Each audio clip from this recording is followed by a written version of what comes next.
Mais je suis heureux d'être compté parmi vous, qui êtes les fils et les filles de Dieu, et de pouvoir être compté parmi ceux-là.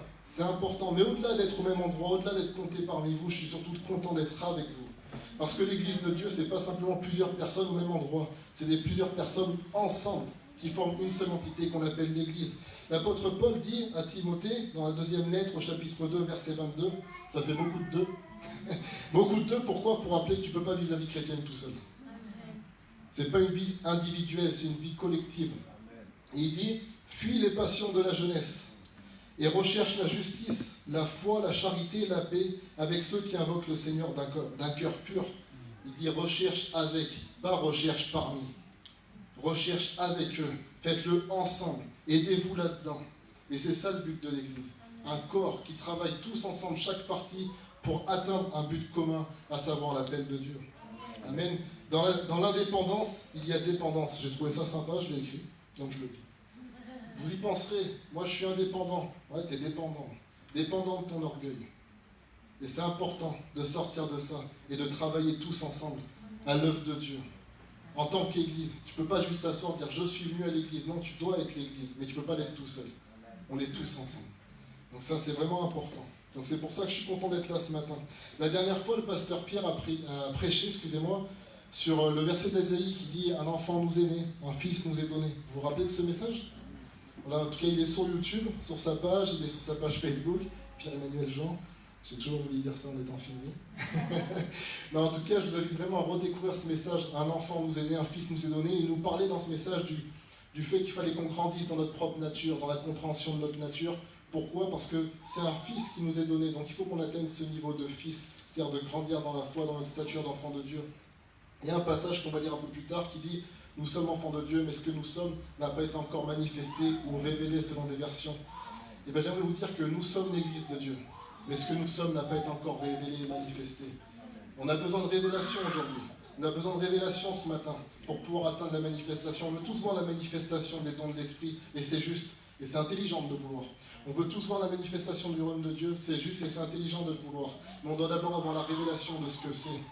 On doit d'abord comprendre ce qu'est l'Église, le concept de l'Église. C'est pas juste on se voit le dimanche, on chante un petit peu, ou même on chante bien, ou même on loue bien. C'est bien plus que ça, c'est une conception qui est éternelle. Le monde passera, l'Église ne passera jamais, il y aura toujours l'Église de Dieu. Ça, c'est vraiment important aussi de le comprendre. Il n'y a plus de temple à Jérusalem, il n'y a même pas de temple dans le ciel, la réalité, c'est marqué. Parce que Dieu habite au milieu d'eux. La seule entité dans laquelle Dieu habite au milieu, c'est l'Église. L'Église de Dieu, Jésus-Christ, remplit pleinement l'Église de Dieu par le Saint-Esprit. L'Église est éternelle. Notre vie l'est pas, notre maison l'est pas, notre boulot l'est pas, notre corps l'est pas. L'Église, le corps de Christ, est éternel. Il faut se mettre à la page. On a besoin de révélation ce matin. Amen. Amen. On va prier que Dieu nous ouvre, comme dit Paul dans Éphésiens chapitre 1, il dit que Dieu nous donne un esprit de sagesse et de révélation dans sa connaissance. Il dit pourquoi? Pour qu'on puisse comprendre l'espérance qui s'attache à son appel à lui, pas notre appel à nous, son appel à lui. Il dit pour qu'on puisse comprendre l'ampleur des richesses de son héritage, pas notre héritage, de son héritage, et qu'on puisse comprendre sa puissance qu'il a mis dans l'Église par le Saint-Esprit. Vous lirez dans Éphésiens chapitre 1, il dit bien que Christ a été établi, que la puissance de Dieu remplit toutes choses, mais il dit qu'il a été établi chef d'un seul endroit, de l'Église de Dieu. La Bible déclare, aujourd'hui, Dieu a soumis toutes choses à Jésus-Christ, mais nous ne voyons pas toutes choses lui être soumises. Vous connaissez ce verset? Mais il y a un endroit qui doit lui être soumis avant tout autre, c'est la maison de Dieu. Et c'est important. On m'a dit il y a pas longtemps que je disais beaucoup c'est important, je m'en rends compte maintenant. Il y a tellement de choses importantes, vous êtes d'accord? On va prier. On va se lever, on va prier que Dieu nous donne un esprit de sagesse et de révélation et qu'on puisse rentrer là-dedans et que vous ne soyez pas venus pour rien ce matin. Amen. Quand les gens venaient auprès de Jésus, Jésus disait je ne veux pas les renvoyer à vide. Je veux leur donner une nourriture. Chacun a de quoi manger chez soi, j'espère. Si ce n'est pas le cas, venez nous voir, on essaiera de faire quelque chose. Mais j'aimerais que vous repartez avec une nourriture spirituelle, que vous ne repartez pas à vide spirituellement. Le but, c'est pas de tout comprendre du message. Comprends ce que tu as besoin de comprendre. Prends ta part du repas. Si tu es un enfant, j'espère que tu manges moins que moi. Moi, je mange beaucoup, paraît-il. Eh bien, mange à ta faim. Le but d'un message, c'est mange à ta faim. Amen. On va prier. Père éternel, vraiment merci pour ta grâce. Merci pour ta révélation. Merci pour la révélation de Jésus-Christ. Merci pour la manifestation des dons de l'Esprit. Merci Seigneur parce que tu nous donnes tout ce que nous te demandons en son nom. Et aujourd'hui, nous te demandons un esprit de sagesse, de révélation dans ta connaissance. Nous voulons te connaître, toi, Père, et Jésus-Christ que tu as envoyé, pour saisir la vie éternelle ce matin. Seigneur, vraiment, nous abaissons nos pensées. Nous abaissons, Seigneur, tout ce qui n'est que humain. Et nous voulons, Seigneur, accueillir ta pensée, accueillir le céleste, Seigneur. Nous voulons accueillir la vie éternelle aujourd'hui.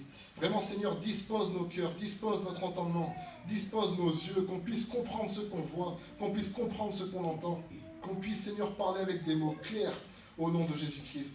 Seigneur, merci de te manifester en ce lieu. Seigneur, vraiment, merci de nous oindre, merci d'intervenir, merci Saint-Esprit de prendre toute la place.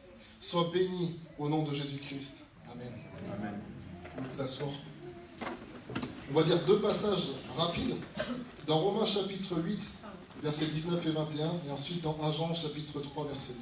Dans Romains chapitre 8, versets 19 et 21, il est dit « Aussi la création attend-elle avec un ardent désir la révélation des fils de Dieu, avec l'espérance qu'elle aussi sera affranchie de la servitude, de la corruption, pour avoir part à la liberté des enfants de Dieu. » Dans 1 Jean chapitre 3, verset 2, il est dit « Bien-aimés, nous sommes maintenant enfants de Dieu, et ce que nous serons n'a pas été encore manifesté.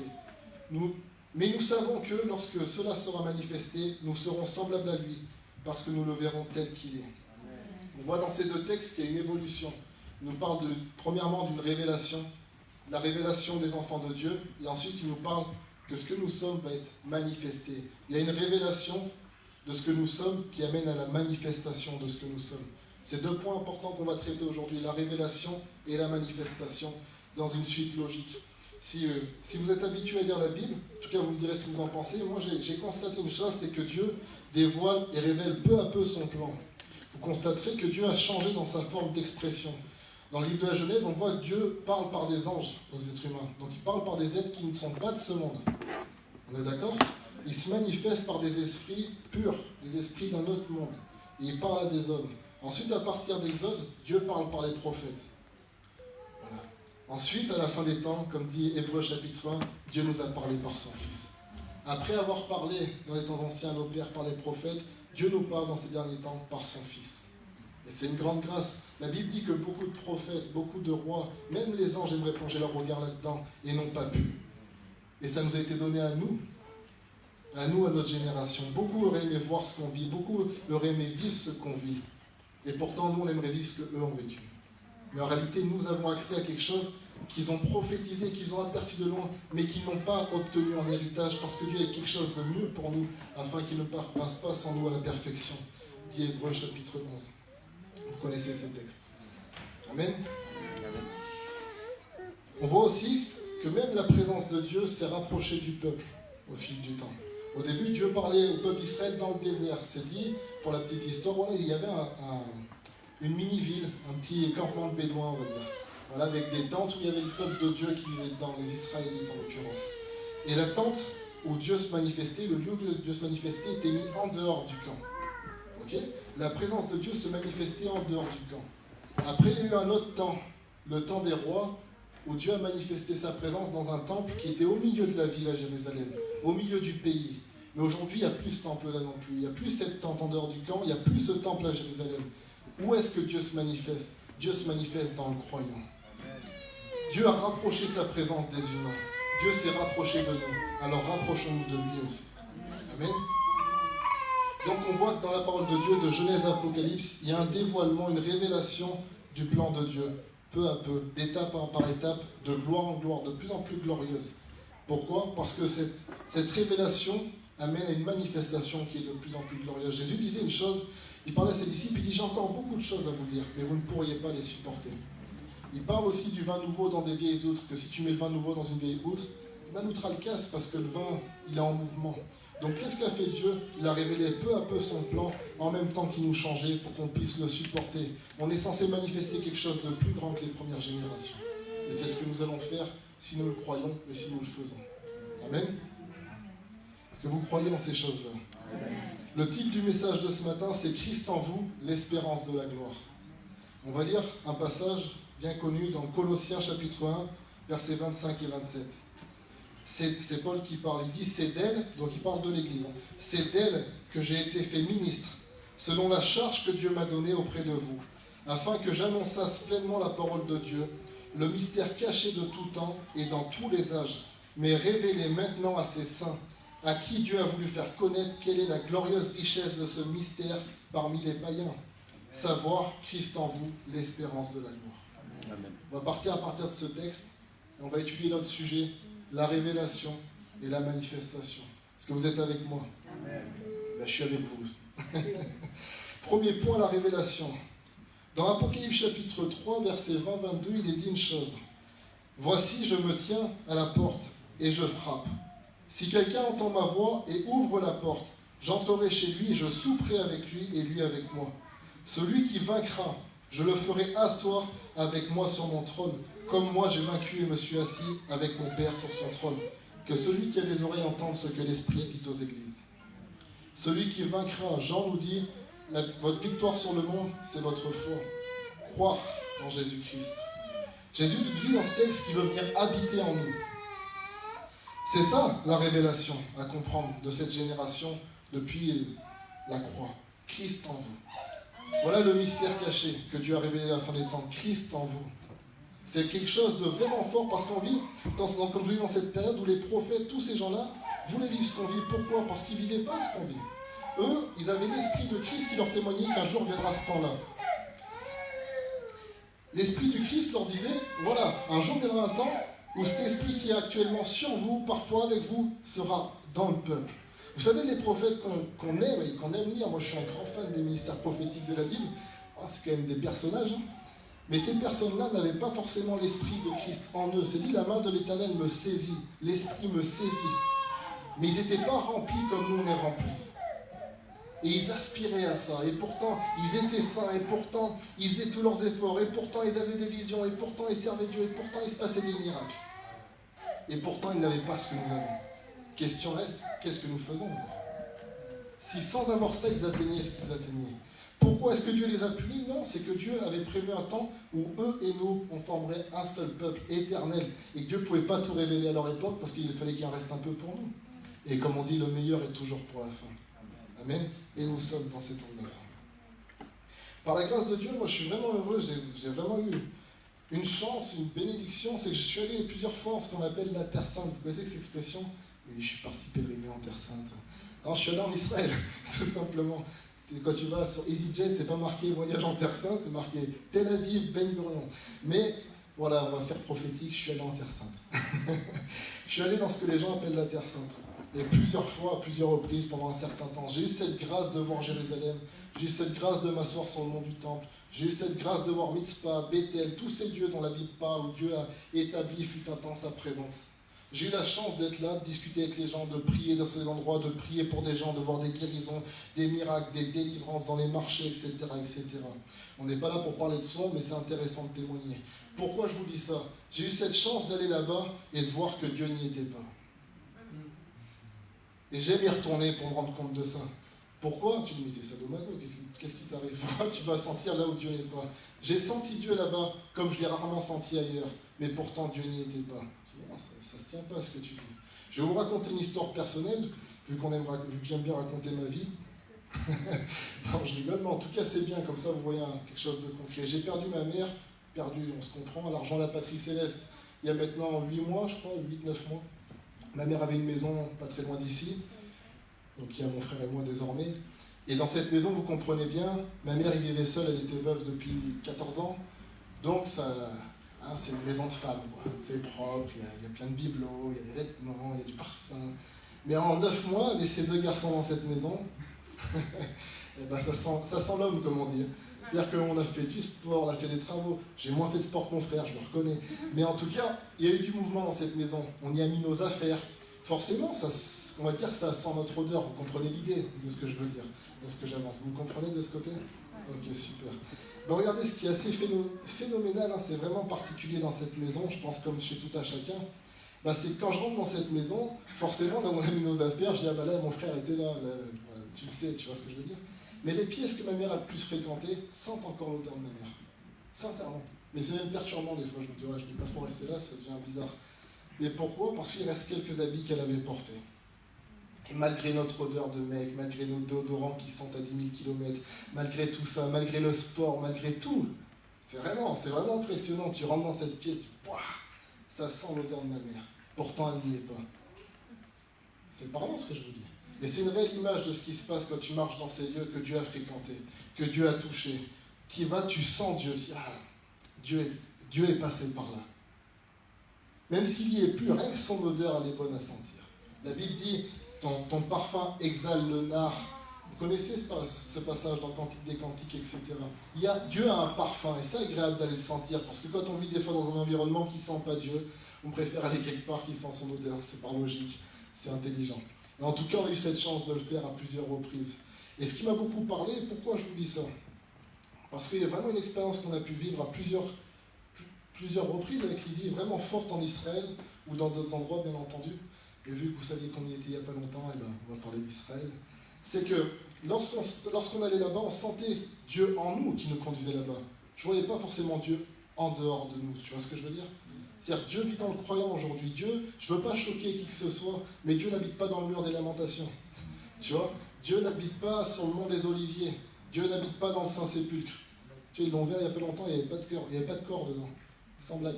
Mais tu vois, Dieu habite en nous. Et des fois, on va chercher Dieu ailleurs. Et Dieu dit, pourquoi tu me cherches au loin? Je suis au-dedans de toi. Si tu m'as accepté dans ta vie, bien entendu. Si tu as ouvert la porte lorsqu'il frappait. Par contre, le fait est que, tu vois, moi je suis marié. J'ai pas connu ma femme quand elle était enfant.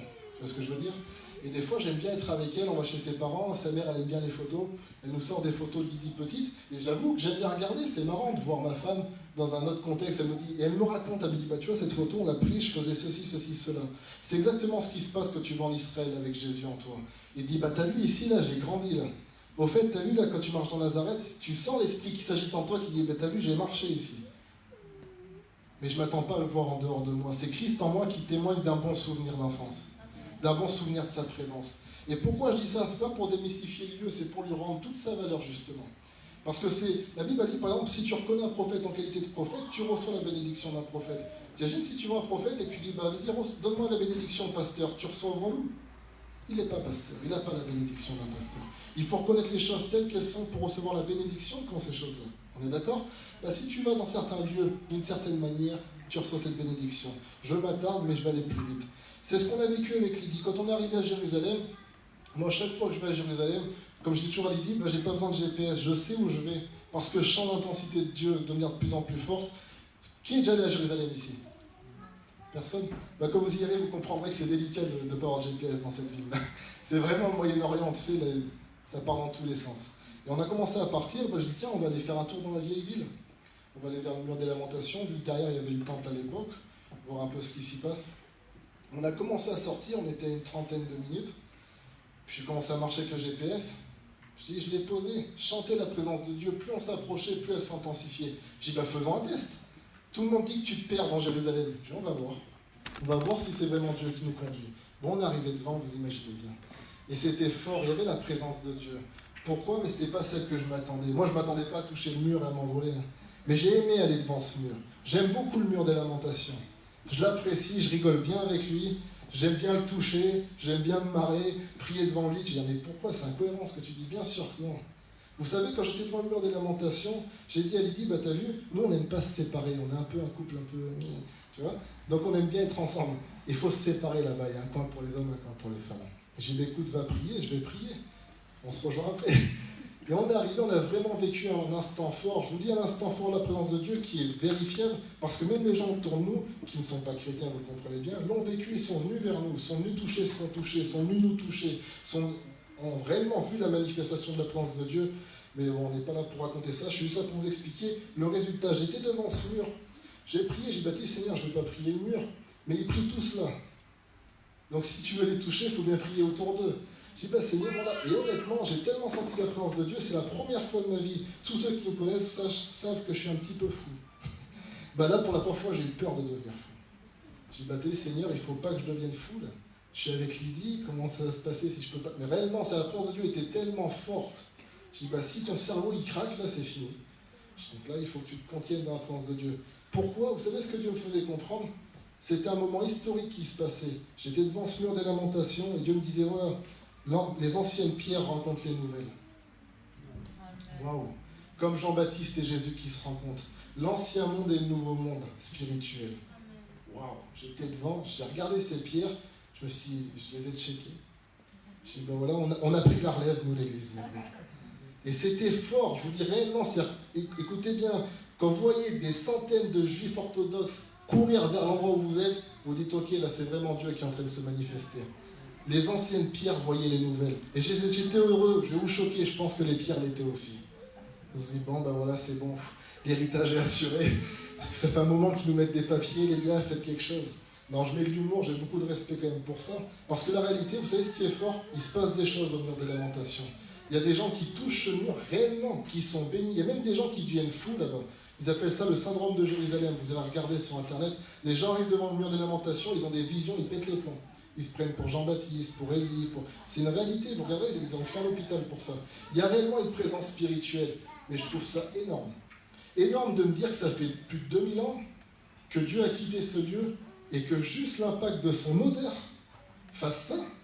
Que des gens sont exaucés, que juste son odeur, la trace de son passage dans ce lieu fait ça.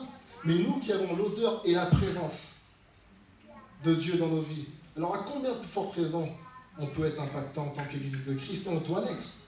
Tu sais, j'étais à Jérusalem, je disais ça à je ne sais plus qui, à vous je crois. Je disais, les gens prient des pierres ici. Tout le monde touche des pierres. Jésus a mangé de notre sauce tomate ici, boum, tu touches. Tout le monde touche des pierres. Et vous savez pourquoi ils touchent les pierres, ces gens-là? Parce qu'ils disent, mais ces pierres, un jour, Dieu a touché ces pierres. Peut-être qu'il reste quelque chose pour nous. À combien plus forte raison, nous qui sommes ces pierres que Dieu touche tous les jours, que Dieu habite, on ne devrait pas aller toucher les gens pour leur donner quelque chose. Spirituellement, je parle. Pas devenir des marabouts. Okay? Mais c'est vrai. Et c'était puissant. À partir du moment où Dieu nous a parlé de ce soir-là, on n'a pas le temps de raconter tout ça, mais je vous garantis qu'on a passé 2 semaines hallucinantes.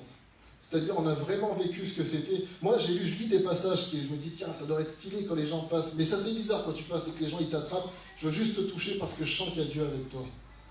Waouh, qu'est-ce qui se passe? J'ai fait graser la tête, ils me touchaient tous les cheveux. Non, c'est pas une blague. Mais vous savez quoi, ça m'a dépassé. Et vous voyez, ça m'a même fait peur. Je dis, wow, je ne m'attendais pas à ça. Comment on fait? Comment on gère dans le manuel ce genre de situation? Tu vois ce que je veux dire? Mais en réalité, je me disais, mais tu vois, c'est ça l'Église. Il faut que les gens ils se rendent compte qui vous êtes. Mais avant ça, il faut que vous vous rendez compte qui vous êtes. Moi en vous, Christ en vous, l'espérance de la gloire. C'est ça le mystère de Dieu. C'est que Christ, Dieu, veut habiter en nous. En nous, nous donner sa nature. Maintenant, vous allez dire, pourquoi je suis pieds nus? Je vais quand même vous l'expliquer, parce que mon beau-père va avoir peur dans la vidéo, sinon. Moïse, avec une expérience magnifique, dans Exode chapitre 3, vous connaissez. Moïse marchait dans le désert, et il a vu un buisson. Un petit buisson du désert, ils ne sont pas très beaux en plus, en règle générale. Enflammé, mais il brûlait sans se consumer. Il s'est dit, tiens, c'est bizarre cette affaire, je vais aller regarder. Il est venu, et en fait, Dieu s'est manifesté. On va lire ce que Dieu lui a dit. Exode chapitre 3. L'Éternel vit qu'il se détournait pour voir, et Dieu l'appela du milieu du buisson, et dit, Moïse, Moïse. Et il répondit, me voici. Dieu dit, n'approche pas d'ici, ôte tes souliers de tes pieds, car le lieu sur lequel tu te tiens est une terre sainte. Et il ajouta, je suis le Dieu de ton père, le Dieu d'Abraham, le Dieu d'Isaac et le Dieu de Jacob. Moïse se cacha le visage, car il craignait de regarder Dieu. Je ne comprends pas, c'est un buisson ou c'est Dieu? Il est venu voir le buisson, et il se cache pour ne pas voir Dieu. Mais c'est le buisson qui lui parle. Est-ce que Dieu est un buisson? Personne n'oserait dire ça. Mais là, tu dis, arrête, tu blasphèmes, Fabien. Dieu n'est pas un buisson. Amen. Et qu'il soit béni vraiment de ne pas être un buisson quand même. Dieu n'est pas un buisson. Mais parce que Dieu avait mis sa présence dans le buisson, on ne voyait plus le buisson. On voyait Dieu. Et Dieu se manifestait. Par contre, parce que les racines de ce buisson, comme toutes racines, sont sous la terre. Elles touchent la terre. Alors, parce que ce buisson était rempli de Dieu, même ses racines, elles découlaient Dieu. Et ce Dieu est devenu une terre sainte. Tu peux aller au Mont Sinaï aujourd'hui. Tu peux marcher avec tes souliers, t'inquiète pas. Pas rien t'arriver. Dieu n'y est plus. Mais quand Dieu y était, quand Dieu vient quelque part, cette terre, elle devient sainte. Dieu a rempli un buisson, et d'un buisson, la terre est devenue sainte. Dieu a touché des rochers, Et de ces rochers, 2000 ans après, on pris encore devant et c'est un Dieu saint. Des végétaux, des minéraux. Dieu a touché des animaux, il a parlé par l'âne de Balaam. Mais nous qui sommes des humains, comme disait le pasteur hier, le joyau de sa création, nous qui sommes encore à un stade plus évolué, Dieu merci que les plantes. Tu vois ce que je veux dire? Combien plus forte raison, quand Dieu vient dans ta vie, ton environnement entier doit et peut et redoit changer et devenir sain. Aujourd'hui, on se bat à juste titre, et j'encourage chacun à le faire, pour que la terre soit saine.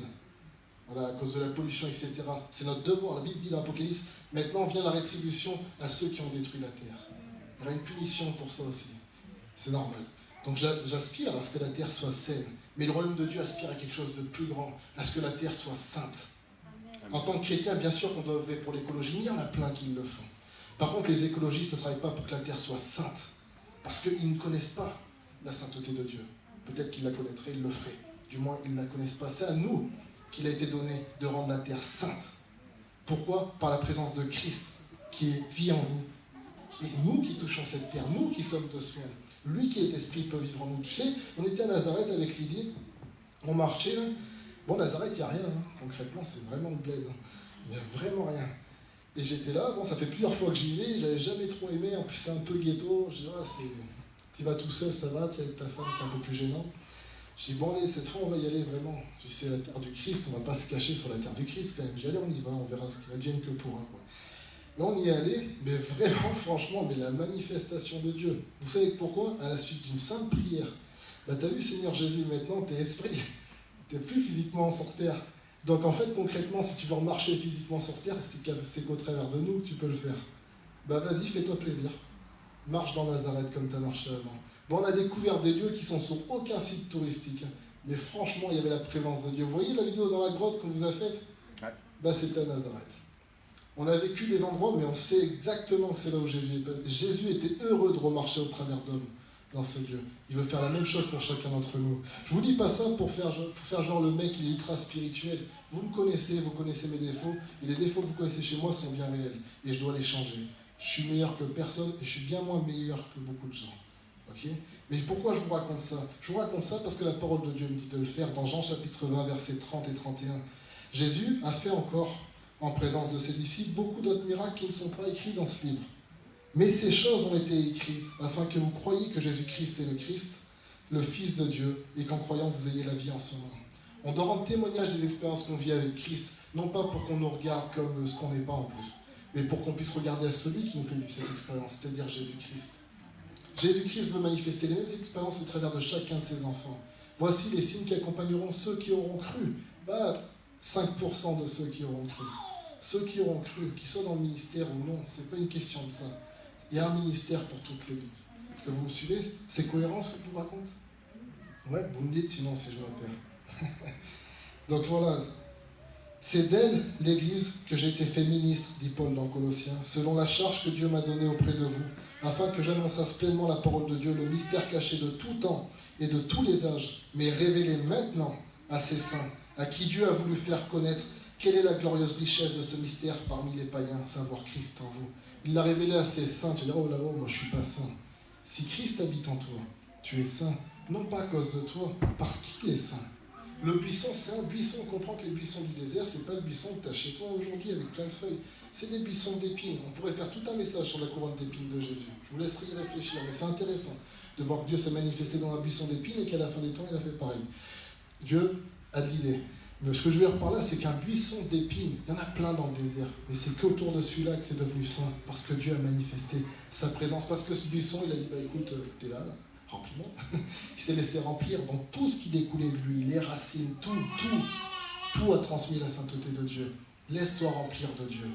Peut-être que ce que je dis, pour certains, c'est peut-être un petit peu, je comprends pas trop tout ce qu'il raconte. C'est pas bien grave, comprends juste ça. Christ, Dieu réellement, en esprit, peut habiter en toi et faire que tout ce que tu es devienne saint et que de ce fait-là, tout ce que tu touches, tout ce qui t'entoure devienne saint. Le désert, ça manque de vie. Il n'y a pas de vie dans le désert. C'est pour ça que ça ne change pas trop en termes de vie, de population. Il n'y a pas grand-chose. Il n'y a pas d'eau. C'est un peu la galère, quoi. Hein? Et pourtant, cet endroit est devenu saint avec tout ce que ça comporte. Pourquoi? Parce que Dieu s'est manifesté. Peut-être que ta vie, c'est un désert aujourd'hui. Ça arrive. Peut-être que tu dis, je suis desséché. Peut-être que tu dis, punaise, mais j'ai pas d'espoir. Tout est mort autour de moi. Amen, c'est bien. C'est-à-dire que tu as une bonne considération de l'état de l'humain. C'est-à-dire que tu es quelqu'un qui a de l'intelligence, qui sait être honnête. Bon, là, c'est chaud quand même. Laisse Christ rentrer en toi. Laisse Christ rentrer en toi. Et tout ce que tu es et tout ce que tu as deviendra saint. Prendra sa nature si tu le laisses pleinement s'exprimer.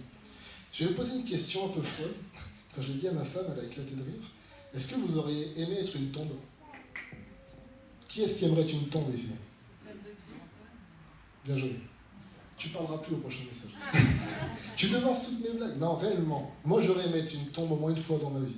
La tombe de Jésus. Pourquoi? Parce que la tombe de Jésus, elle nous enseigne quelque chose de merveilleux. Vous savez, tout le monde vivait dans Jérusalem. Jésus était mort dans la tombe, mais il y avait plus de vie dans la tombe que dans Jérusalem.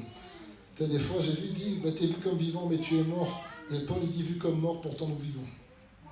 Donc, comme quoi, des fois, c'est pas ce qu'on voit qui est important. Voilà ce qui s'est passé. Vous lirez dans la fin des 4 évangiles, ça en parle. Il y avait une grotte, une petite grotte, voilà, une grotte comme on en fait d'autres, qui un jour s'est ouverte simplement. Personne n'était jamais allé dedans. Elle s'est ouverte pour recevoir le corps de Christ. Elle a été refermée. Pendant 3 jours, il s'est passé plein de choses dans cette grotte. Il y a eu un processus divin. Et au bout de 3 jours, elle s'est réouverte pour laisser sortir Jésus. Mais j'aimerais vous dire que ce n'est pas le même Jésus qui est rentré dans la grotte que celui qui en est sorti. La grotte, elle a accueilli Jésus-Christ crucifié. La grotte, elle a accepté Jésus-Christ sacrifié. Jésus-Christ mort est rentré dans la grotte. Ce n'est pas Jésus-Christ mort qui est ressorti. C'est Jésus-Christ ressuscité. Aujourd'hui, c'est une image pour nous qui sommes l'Église de Dieu. En tant qu'individu et en tant qu'Église, tu dois accepter le sacrifice de Jésus. Et ça te facilitera la vie, parce que c'est par grâce, le mot grâce, que tu es sauvé. Pas par tes efforts, pas par tes œuvres, par grâce. Pourquoi? Parce que quelqu'un a déjà payé. Tu dois accepter celui qui est mort pour toi, parce que c'est par ses meurtrissures que tu es guéri. Parce qu'il a porté le salaire du péché. Parce que tout ce qu'il a accompli, tu dois l'accepter. C'est Jésus-Christ mort qui testifie de ça. Ça se dit testifie? Non? Qui témoigne. Je regarde Madame Orthographe et je dis pardon. Qui testifie. Mais vous êtes gentil, personne ne m'a repris. Qui témoigne de cela. Tu dois accepter Jésus-Christ dans ta vie, t'ouvrir, comme on disait dans l'Apocalypse, pour qu'il vienne chez toi. Mais il y a un autre processus qui doit avoir lieu. À un moment donné, tu as la révélation de Jésus-Christ mort pour toi et ça t'apporte tout ce que ça t'apporte.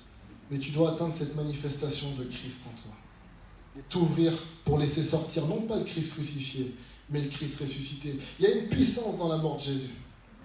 Une réelle puissance dans la mort de Jésus. C'est un peu fou ce que je te raconte. Dans la mort de Jésus, il y a une puissance de vie. C'est le paradoxe de la foi. Des fois, tu te dis, non, c'est bizarre, mais ça fonctionne. Dans la mort de Jésus, il y a une puissance. Et nous, en tant que chrétiens, on connaît cette puissance. Beaucoup d'églises connaissent la puissance de la mort de Christ, cette puissance du sacrifice. Mais bien peu connaissent cette puissance de résurrection, dont Paul parle. J'ai été fait semblable à lui dans sa mort pour avoir part à sa résurrection, être semblable à lui dans sa résurrection. Les Épîtres parlent à plusieurs reprises d'une puissance de résurrection qui doit se manifester au travers de qui? C'est pas au temple de Jérusalem que Jésus est sorti ressuscité. Jésus sort ressuscité à l'endroit où il a été enterré mort, par logique. Jésus ne va pas manifester son pouvoir de résurrection chez l'épicier d'à côté, sauf s'il est chrétien. Mais imaginons qu'il ne l'est pas. Pourquoi? Parce qu'il n'a jamais reçu le corps du Christ crucifié. Mais toi qui as reçu le corps du Christ crucifié, tu peux faire sortir le Christ ressuscité de toi. Amen. La suite du passage, c'est quoi? Christ en vous. Première étape, la révélation de Christ en nous. L'espérance de la gloire. Vous savez, on a une conception égocentrique de la foi. On pense que tout est pour nous. Nous, moi au centre de tout, moi au centre de tout. Il faut toujours que ça soit pour nous. Les promesses de Dieu sont pour nous. Non, là dans ce passage, nous on comprend, Christ en moi, alors je serai glorifié un jour. C'est souvent ce qu'on entend. C'est vrai dans une certaine mesure. J'extrapole exprès pour que ça vous marque, mais oui c'est vrai à une certaine mesure. Mais le vrai sens de ce passage, c'est pas ça. Christ en vous, l'espérance de la gloire. Ce qui veut dire que Christ en toi a l'espérance de se glorifier par toi. Mais c'est encore plus encourageant. C'est-à-dire que, attends, si Dieu veut, il fait, on dit toujours, si Dieu veut. Là, je fais ça si Dieu veut. Et on a raison, parce que si Dieu veut pas, tu vas être bloqué. Mais on sait que si Dieu veut, c'est bon. Tous les peuples de la terre connaissent cette expression, si Dieu veut. Mais si Dieu veut se glorifier en toi, alors il le fera si tu t'ouvres pour le laisser sortir. Le tombeau du Christ, qui n'était pas un être vivant, c'était un bout de pierre, s'est ouvert pour laisser sortir Jésus. Est-ce que tu ne peux pas t'ouvrir pour le laisser sortir? Vous savez, on écoutera un chant tout à l'heure pendant qu'on priera, c'est en anglais qui dit « Il n'y a aucune tombe qui a pu retenir son corps ». Et la suite du passage de la musique, ça dit « Et s'il n'y a aucune tombe qui a pu retenir son corps, vu qu'il vit en moi, aucune tombe pourra retenir mon corps. » J'aimerais dire une chose, soit pas, et pas la folie de séquestrer Dieu. Il y en a, ils pensent que Dieu, c'est comme ton enfant, tu fermes la clé, t'es puni, tu ne sors pas. Je vois aussi, mais inconsciemment, c'est ce qu'on fait des fois. On ne laisse pas Dieu s'exprimer pleinement au travers de nous, alors qu'il veut manifester sa gloire, alors qu'il veut toucher les gens. Vous savez, Jésus-Christ mort, tu peux aller vers quelqu'un et dire, voilà, tes péchés sont pardonnés. Jésus-Christ ressuscité, tu poses tes mains, il est guéri.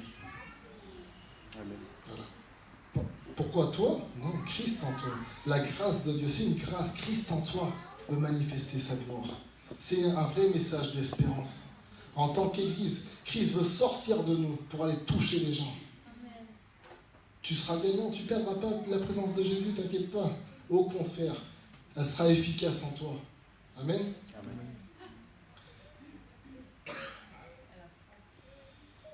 Dans Marc chapitre 16, vous connaissez ce passage, mais je vais le lire, versets 15 et 20, il est dit « Puis il leur dit », donc c'est Jésus qui parle, allez par tout le monde et prêchez la bonne nouvelle à toute la création. Celui qui croira et qui sera baptisé sera sauvé, mais celui qui ne croira pas sera condamné. Voici les miracles qui accompagneront Jésus, non, ceux qui auront cru. En mon nom, donc au nom de Jésus, ils chasseront les démons, ils parleront de nouvelles langues, ils saisiront des serpents. S'ils boivent quelques breuvages mortels, il ne leur fera point de mal. Ils imposeront les mains aux malades et les malades seront guéris. Le Seigneur, après leur avoir parlé, fut enlevé au ciel. Et il s'assit à la droite de Dieu. Je pense que confortable à la droite de Dieu. Par logique, tu auras un bon siège.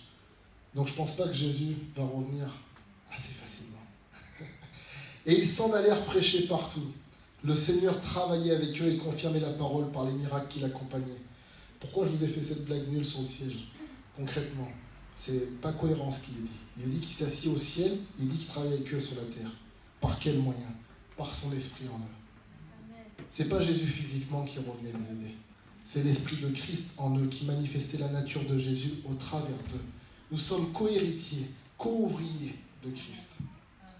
On œuvre avec lui. On attend de dire non, c'est pas moi, c'est Dieu. Non, c'est nous. Moi, j'aime souvent dire ça à Dieu. Je dis, Seigneur, c'est toi qui vas tout assurer. Mais faisons-le ensemble.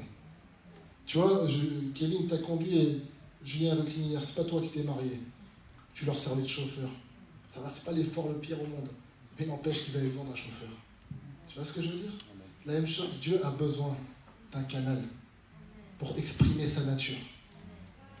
Tu as juste besoin de t'ouvrir. Ouvre-toi et tu verras des miracles. Amen. Christ veut transformer, regardez, il est dit dans Psaume 84, 7. Je vais aller là, ok, c'est bon. Lorsqu'il traverse la vallée de Baca, Baca ça veut dire pleurer, dégoûter, verser des larmes.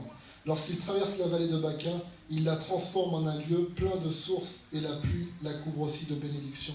Tu vois, ça c'est des personnes qui sont remplies de l'Esprit de Dieu et qui laissent Christ s'exprimer au travers d'eux. Quand ils passent dans un endroit où il y a la dépression, le dégoût, ils le changent en quelque chose de bénédiction, de bénéfique, de bon, de divin. Pas juste quelque chose de bien. Tout le monde peut faire des choses de bien. Seul Dieu est bon. Pourtant, il veut faire quelque chose de bon au travers de nous. Bon et fidèle serviteur, rentre dans le repos de ton maître. Humainement, tu ne peux pas être quelqu'un de bon. Au max, c'est déjà un miracle. Et tu me diras comment tu fais. Tu peux être quelqu'un de bien. Et c'est déjà super. Mais le divin n'est pas bien. Le divin est bon. Et Dieu veut faire quelque chose de bon, exprimer sa nature au travers de tout un chacun, et encore plus au travers de nous en tant qu'entité que nous sommes, c'est-à-dire l'Église de Christ. De la même manière, dans ta vie, tu peux avoir des moments de dégoût. Tu peux dire, je suis dégoûté, je suis lassé, j'en ai marre de, je sais pas, de plein de choses. Un vrai dégoût, pas juste une crise. Mais tu peux avoir une crise aussi, tu as le droit. Mais si la nature de Christ est en toi, il redonnera de la vie, il te redonnera de l'espoir. La suite de ce verset dit, il renouvelle leur force pendant la marche. Il y a quelque chose en toi qui est une puissance qui te redonne la vie. Tu peux traverser des deuils, tu peux traverser des choses littéralement et réellement horribles. Tu dis, mais je ne sais pas comment t'expliquer, quelqu'un me porte. C'est pas que j'ai pas mal, mais je suis encore debout. Je ne peux pas t'expliquer comment, j'en sais rien. On était à Jérusalem, on allait à Hébron, on a rencontré des jeunes. Amen. T'es le mec qui rend tout mystique. C'était un camion, calme-toi. Non, j'aime bien rigoler un peu, c'est pour détendre, mais c'est vrai, il faut rire aussi, c'est important. Dieu se rit de plein de choses. Mais en tout cas, on avait rencontré des petits jeunes, des Suisses, des petits Suisses. Mais, c'est vraiment la blague nulle, je la fais tout le temps. Mais bon. En tout cas, voilà, on les a rencontrés à Hébron, au tombeau d'Abraham, d'Isaac, de Jacob. C'était un moment génial aussi, de pouvoir voir, voilà, qu'aujourd'hui je suis devant les ossements de ces hommes. Ça fait 12 ans que je suis chrétien, donc 12 ans que je fréquente l'esprit d'Abraham, d'Isaac et Jacob en Christ. Enfin, je suis devant leurs ossements, je dis, ok, d'accord, c'est cool. Au moins, on se rencontrer dans tous les domaines, physiques comme spirituels. Et ce que j'ai dit à Dieu, j'ai dit honnêtement, concrètement, Seigneur, bon, je suis là, voilà, c'était une visite. Ils n'ont plus besoin de ton esprit tout de suite, quoi. Non, mais c'est vrai, si tu y réfléchis bien, ils n'ont plus besoin, ils sont là. Mais nous, on en a besoin. Donc, remplis-nous du même esprit qui a rempli Abraham, etc. Pourquoi? Et je me suis dit, parce qu'aujourd'hui, Abraham était l'ami de Dieu, parce qu'il était sur terre. Mais les amis de Dieu aujourd'hui, c'est nous. Je ne vous appelle plus serviteurs, je vous appelle amis. Amen. Amen. Et on était avec ces petits jeunes et on discutait. Et en fait, j'essayais de leur faire. Ils me demandaient, mais comment tu vois toi, ta foi? Parce qu'ils n'étaient pas croyants, tu vois. Alors, je leur expliquais que voilà, c'était pas si fou que ça. Parce que pour eux, ça leur paraissait un peu fou. Les gars qui parlent de choses spirituelles. Je dis, tu sais, toi, tu es un scientifique, par exemple. Ouais. Tu étudies quoi, le solide ou le liquide? Je dis, ça peut faire les deux. Je dis, ok. Je dis, le liquide, tu l'analyses pas avec les mêmes codes que le solide. Sinon, ton équation, elle sera absurde. Elle n'aura aucun sens. Tu dois étudier le liquide avec les codes, les équations du liquide pour le comprendre. De la même manière, le solide avec les codes du solide. On dit oui, jusqu'ici, c'est juste. C'est pareil. J'utilise des codes spirituels pour étudier des sujets spirituels. Je suis un scientifique de la foi. Ça l'a bouleversé. Ouais, non, en fait, vu comme ça, c'est ultra logique. Comment t'expliquer? J'ai dit, voilà, nous, parce que même ils nous le disaient, toute la journée, les gens envers vous, comment ils sont? Je dis, mais parce que les gens, ils sentent la force qui découle de nous. Je dis, donc vous avez des dons? Je dis, non, c'est pas ça, on n'est pas des magnétiseurs, je sais pas. Je dis, c'est l'esprit de Christ en nous. Mais Christ, il faut bien expliquer, quoi. Mais Christ, celui qui était là il y a 2000 ans, je dis, ouais, mais il est toujours là aujourd'hui. T'as vu, c'est assez fou, il est toujours là. De la même manière que tu as vu, il y a 2000 ans, il y avait de la menthe qui poussait. Il y en a encore aujourd'hui. Sur la terre, ça sent encore l'odeur de la menthe. Jésus-Christ est toujours le même hier, aujourd'hui, éternellement. Il manifeste son odeur au travers de nous. Pour certains, une odeur de vie, pour d'autres, une odeur de mort. À la gloire de Dieu le Père. C'est ce qu'il veut faire au travers de chacun d'entre nous. Vous comprenez ce que je vous dis? Père, il pleut. Les cheveux vont friser. Et pourquoi voilà, je me suis mis pieds nus, c'est pour une petite blague. Mon beau-frère n'a pas pu être là aujourd'hui, mais je lui ai dit hier du coup, parce qu'on a beaucoup rigolé la semaine dernière ensemble. Parce qu'en fait, la semaine dernière, on rentrait d'Israël. La nuit de samedi à dimanche, donc on est venu au culte. C'était Daniel qui prêchait un bon message sur la liberté. Sur le fait de creuser pour grandir dans la liberté. C'est exactement ce dont nous parlons aujourd'hui. Et Daniel, on aime bien se taquiner, ça fait des années qu'on a mis maintenant, bien avant que je sois marié avec sa sœur. Et vu qu'il prêchait, les retours étaient allumés, je vous explique, quand on a un micro, si tu t'approches trop près, c'est ça qui fait les petits. Ça s'appelle des larcènes, je vous explique. C'est pour ça que du coup, quand il a prêché, je me suis levé pour éteindre, je ne voulais pas qu'il soit embêté au moment où il prêche, je voulais cette liberté. Je n'avais pas pensé que j'étais pieds nus, parce que c'est chaud. Et quand je suis arrivé, si je fais demi-tour, je vais passer pour un gars bizarre, il fait demi-tour, et pourquoi il passe tout le temps devant? Et je me suis dit, mais Daniel, il va forcément me vanner. Et Daniel m'a dit cette phrase vraiment de bon copain, c'est vraiment de l'humour. Il m'a dit, fais gaffe, je suis pas sûr que ce soit une terre sainte. Non, je crois pas que c'est une terre sainte. Mais c'est vraiment dans l'humour, tu vois, c'est à cause de ce verset de Moïse. Puis moi, chez moi, je te dis tout le temps d'enlever tes chaussures quand tu viens, et je te dis parce que le lieu que tu foules est une terre sainte. Donc il y avait vraiment une notion d'humour entre nous. Et la Bible dit que le cœur de l'homme a plein de projets, mais la réponse que donne la bouche vient de l'Éternel. Je lui ai répondu quelque chose, mais que j'ai sorti comme ça, mais honnêtement, ça m'a impacté, même lui, on en a reparlé après. Il m'a dit, voilà, fais gaffe, je ne suis pas sûr que ce soit une terre sainte. Je lui ai dit, tant que j'y marche, ça l'est. Amen. Et Amen. ce message est né de ça. Je suis rentré chez moi. C'est bizarre comme phrase. Je sais qu'est-ce qui t'a pris là, t'as pété les plombs. Et j'y ai réfléchi. Et je me suis dit, mais c'est vrai.